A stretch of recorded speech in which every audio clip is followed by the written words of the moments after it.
नमस्कार। ब्रह्मदक्षाश्विदेवेश भरद्वाज पुनर्वसु हुताशवेश चरक प्रभृतिभ्यो नमो नमः। आज हम गोमय चूर्णीय अध्याय जो है इसका अध्ययन करने वाले हैं। द्वादशो अध्याय अथा तो गोमय चूर्णीयम इंद्रियम व्याख्यास्यामः। यहाँ पे पहले 11 अध्याय में जो इंद्रियों और अरिष्टों का वर्णन किया है वो पूरा होने के बाद अब जो शेष बचे अरिष्ट है ऐसे लक्षणों का समुच्चय इस अध्याय में किया गया है।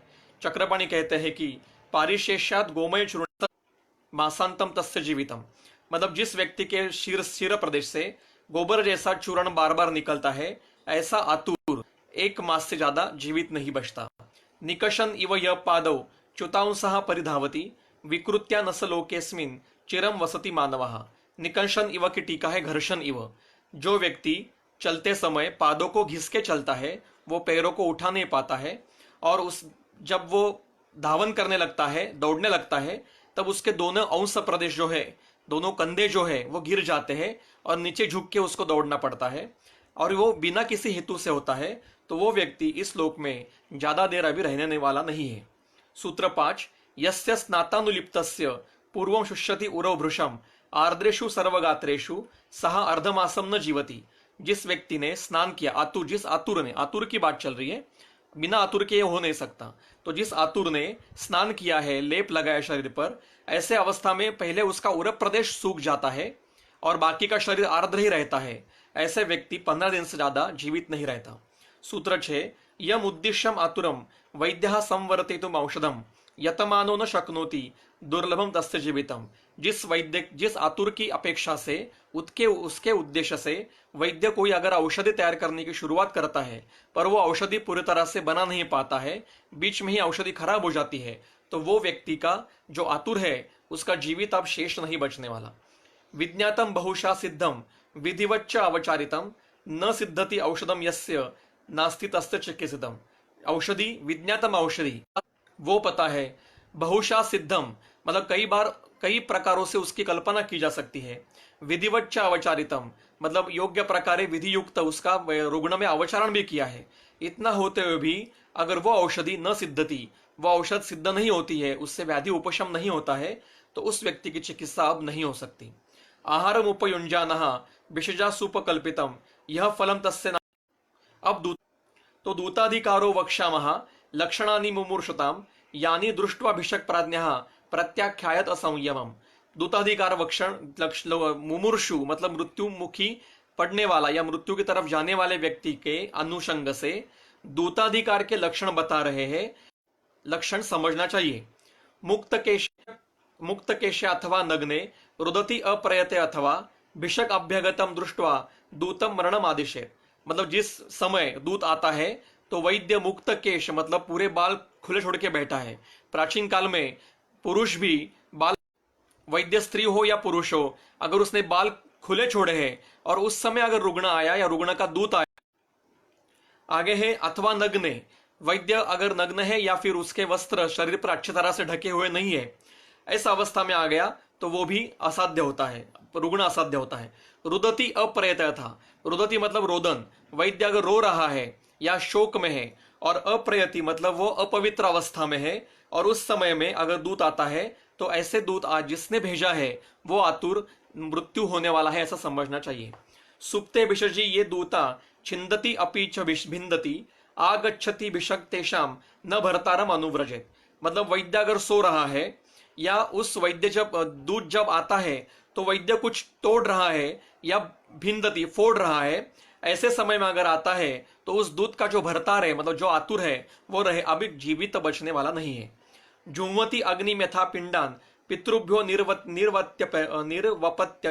निर्वपत्यपि वैद्य दूता य आयांती ते घ्नंती प्रतिजिघांसवा। मतलब अवैद्य अगर अग्नि में आहुति दे रहा है या पितरों को तर्पण करके पिंडदान कर रहा है, या ऐसे समय में अगर दूत आता है तो वो प्रतिजिघांसवा, उस आतुर को वो मारने वाला है।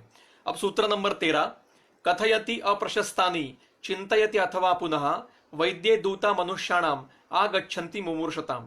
अगर वैद्य कुछ अप्रशस्त बात सोच रहा है या अप्रशस्त बात कर रहा है अप्रशस्तति कथयति अथवा चिंतयति, मतलब कोई गलत बात वैद्य बोल रहा है या गलत बात सोच रहा है, ऐसे समय में अगर दूत आता है तो वो आतुर ठीक से बचने वाला नहीं। मृत दग्ध विनष्टानि भजति व्याहरति अपि अप्रशस्तानि चान्यानि वैद्य दूता मुमूर्षताम।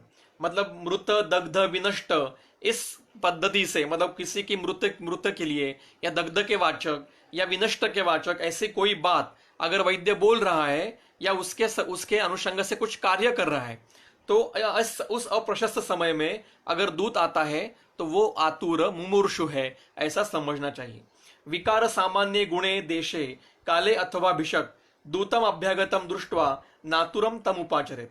विकार के समान गुण के काल में या विकार के समान देश में दूत आता है तो वो आतुर बचने वाला नहीं है। इसकी टीका दी है कि विकार सामान्य देशों को कौन सा है, तो रक्तपित्त व्याधि के लिए ज्वलन सन्निहितो देश, मतलब वैद्य आग के पास बैठा है, अग्निकर्म के कर रहा है या फिर आग के सामान पास में बैठा है और उस समय रक्तपित्त का रुग्ण का दूत आता है, तो वो विकार सामान्य काल कौन सा है, तो रक्तपित्ते मध्यान्ह, रक्तपित्त के रुग्ण का संदेशा लेके जो दूत माध्यान्ह काल में आता है वो भी रुग्ण बचने वाला नहीं है। इसको कहते हैं विकार सामान्य गुण और विकार सामान्य काल और विकार सामान्य देश।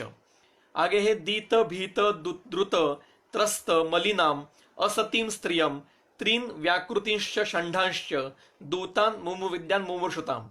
मतलब जो दूत दीन है, भीत मतलब घबरा हुआ है, द्रुत मतलब दौड़ के आया है, त्रस्त है मतलब वो इरिटेट, मलिन है मतलब उसके वस्त्र और शरीर मलिन हो चुका है, और उसके साथ असतीम स्त्रियां मतलब अगर कुछ पापाचरणी स्त्री दूत के स्वरूप में आती है, या तीन लोग आते हैं दूत समय, मतलब एक किसी रुग्ण के एक साथ 3 दूत आते हैं, और व्याकृतिम च मतलब विकृत अंग के युक्त ऐसे दूत आते हैं, या षंडांश कोई षंड व्यक्ति दूत के स्वरूप में आता है।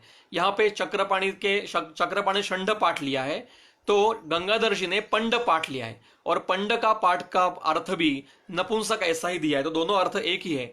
मतलब दीत दीन त्रस्त मलिन असती मतलब पापाचरणी स्त्री, 3 लोग इकट्ठे आए हैं, विकृत अंग के आए हैं अगर व्यक्ति आए हैं, या षंड मतलब नपुंसक व्यक्ति आए हैं दूत स्वरूप में, तो वो आतुर बचने वाला नहीं है। अंग व्यसनीनम दूतम लिंगिनम व्याधितम तथा संप्रेक्ष च उग्र कर्माणम न वैद्यो गंतुम अर्हति। अगर जो दूत आया है वो अंग व्यसनीनम मतलब विकृत अंग से युक्त है, काणा है, बहिरा है, मूका है या लूला है, और या फिर है लिंगिनम मतलब जिसने सन्यास लिया है पर वो सन्यास झूठा है। मतलब टीका दी है यहाँ पे लिंगिनम की, लिंगिनम इति अंग व्यसनम इति छिन्न नासादि, जिसके नासा कान टूटे हुए हैं। और लिंगिनम की टीका गंगाधर जी की है कि जिसने पाखंडी है वो मतलब झूठा सन्यासी लिया है, इसको लिंगिनम कहते हैं। व्याधितम दूत ही व्याधित है, जिसको बड़ा व्याधि हुआ है ऐसा ही व्यक्ति दूत के स्वरूप में आया है।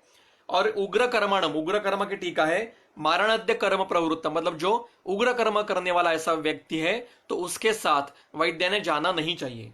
आगे दिया है आतुरार्थम अनुप्राप्तम खर उष्ट्र रथ वाहनम दूतम दृष्टि अभिषेक, मतलब जो आतुर के लिए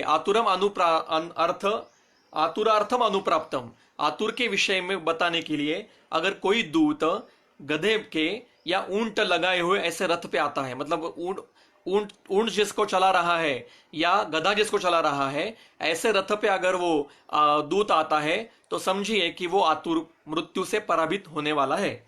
आगे है पलाल बुस मांसास्थि केश लोम नखद्विजान मार्जनी मुसलम शूर्पम उपान चर्मद्युग विच्युतम। जिस व्यक्ति के पलाल मतलब पलाल की टीका गंगाधर जी की है धान्योन्जित तृण विशेष, मतलब धान्य में जो धान्य पूरा काटने पर जो तृण बाजू निकलता है इसको पलाल कहते हैं, इसको पोयाल कहते हैं। इसकी टीका दी गंगाधर जी ने कि वंगे पोयाल इति उच्यते। अब ये भाषा मुझे पता नहीं है, जो बंगाल के लोग हैं वो इसको और समझ सकते हैं कि पोयाल मतलब क्या, पर टीका दिए धान्योजित तृण विशेष, मतलब धान्य पूरा काटने के बाद अगर उसके जो उसमें से मतलब जो तृण विशेष निकलता है उसको पलाल कहते हैं।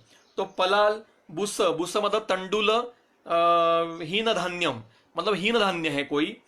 उसके बाद मांस, अस्थि, केश, लोम, नख, द्विजा, मार्जनी, मुसल।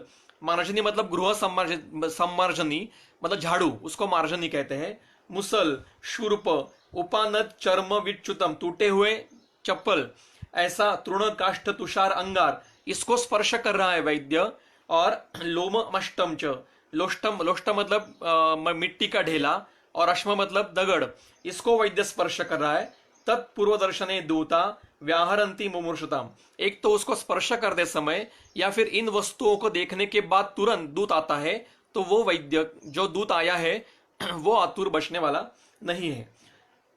यस्मिंश्च दूते ब्रुवति वाक्यम आतुर संश्रयम पश्येन अनिमित्तम शुभम, पश्येन अनिमित्तम अशुभम तम च नानुव्रजत भिषक। यस्मिन दूती मतलब दूत जब वाक्य के प्रति कुछ आतुर, आतुर के प्रति कुछ बोल रहा है, तब वैद्य अगर कुछ अशुभ वस्तु देखता है या अशुभ घटना को देखता है, और उस समय अशुभ वस्तु या अशुभ घटना को देखते समय अगर दूत आतुर के प्रति कुछ बोलता है, तो समझिए कि वो आतुर बचने वाला नहीं है। तथा व्यसनिनम प्रेतम प्रेतालंकारम एव वा भिन्नम दग्धम विनष्टम वा तद्वादिनी वचांसि वा। जो वैद्य, जो दूत व्यसनी है मतलब अंग विकृत है या कुछ व्यसन करने वाला है, प्रेत, प्रेत के जैसा आया है, या प्रेत के ऊपर जो अलंकार डालते हैं, फूल माला डालते हैं, ऐसे लेकर आया है, ऐसे डाल के आया है, या भिन्न दक्ष, भिन्न दग्ध, विनष्ट, इस प्रकार के कोई बात उसके अनुषंग से कुछ बातें कर रहा है, या दद्वादिनी वचाम से मतलब भिन्न के लिए, कोई फोड़ने के लिए, जलाने की या नष्ट करने की कुछ बातें कर रहा है। रसोवा कटुकस तीव्रो, कटु कटु रस का कुछ उच्चार हो रहा है, तीव्र गंध है, या कौणपो महान अत्यंत कुणप गंधी है। फिर स्पर्शो विपुला क्रूरहा, क्रूर स्पर्श है।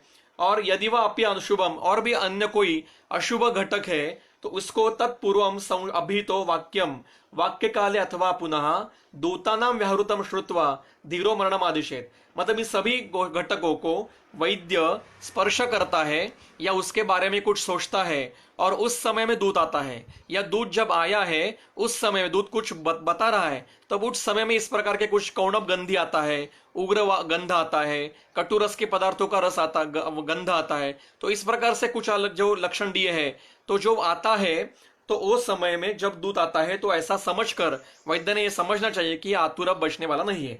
इति दूताधिकारो अयम उक्तः कृष्ण मुमूर्षताम, इस प्रकार से ये दूताधिकार बताया गया है जो मुमूर्षु मतलब मृत्यु के प्राप्त होने वाले वैद्य आतुर के अनुसार बताया है। आज भी इस प्रकार से हम देख सकते हैं, किंतु उसके वेश अलग होंगे, क्योंकि आज के काल के अनुसार उसके लक्षण देखने चाहिए। आज ऐसा हुआ है कि प्रायः दूत नहीं आते, मतलब होम विजिट्स तो बंद ही हो चुकी है। इसलिए जो कोई होम विजिट करता है या गांव में रहता, कि छोटे से कस्बे में रहता है और इस प्रकार की प्रैक्टिस करता है, तो वो वैद्य को इस प्रकार के लक्षण मिल सकते हैं। हाँ, अपशकुन भी कह सकते हैं। तो यहाँ पे दूताधिकार खत्म हुआ। बार बार नेटवर्क कनेक्शन का प्रॉब्लम हो रहा है, मैं यहाँ पे वीडियो बंद करता हूँ और